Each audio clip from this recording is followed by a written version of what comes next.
This is much harder than resisting illicit drugs.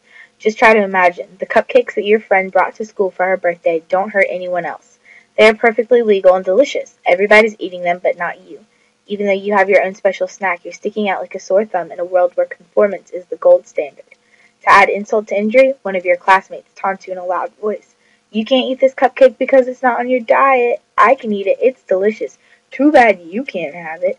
Hello, ladies and gentlemen. My name is Rachel Aguilar, and I am here to talk about artificial flavors and colors.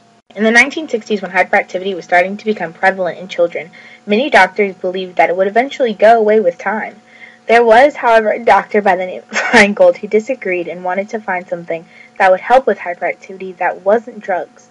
Feingold believed that there was a correlation between what you eat and your behavior. At first, Feingold was just originally trying to help out those who were affected but couldn't have the medication because of allergies because he was an allergist. He thought that by removing certain foods from your diet, you could actually relieve some of the symptoms of the diseases, like ADHD, Tourette's syndrome, and OCD. A lot of people aren't even really sure what artificial colors are, which is the main thing that has been associated with the hyperactivity disorder. And a lot of people aren't even really sure what the dyes are made of that color our food and that we ingest. The dyes that we ingest actually contain amounts of lead, mercury, arsenic, and other contaminants, but because there's not a lot of it, the FDA says it's still safe. Michael Jacobson, who is the executive director of the Center for Science and the Public Interest, which is a watchdog group on nutrition and food safety, says that the average child consumes approximately 121 milligrams of artificial dyes a day. That's a lot, and dye in food is used twice as much as it was in the 1970s.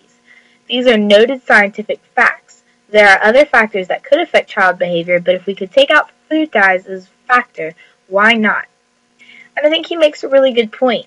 Okay, so European companies have already taken out dyes, including blue number 1, yellow number 5, and green number 3, and substituting natural dyes for them. But in the United States, they still allow these flavors, and they say it's mostly just for aesthetic reasons. It doesn't even have anything to do with the taste. So, when I was little, I wasn't allowed to eat pretty much everything. Like, name your favorite childhood snack, and I probably couldn't eat it. Like, cereals, I could only eat Rice Krispies and Cheerios. When it came to candy, Reese's and Ghirardelli chocolate. I mean, it was good, but you get tired of that stuff, especially when you see all your friends eating, like, Blow Pops and stuff, and Skittles and M&Ms. Oh, with M&Ms, I could only eat the brown one. So, why is because of the artificial flavors and colors. And that's the stuff that really makes things taste good and kind of look appealing and stuff like that.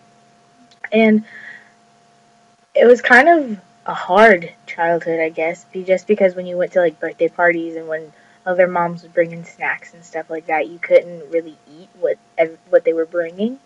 But my mom would always provide alternate stuff. And with Halloween right around the corner, literally, I thought this would be kind of an interesting thing to tell everyone about and make sure they knew just kind of what they are ingesting in their body.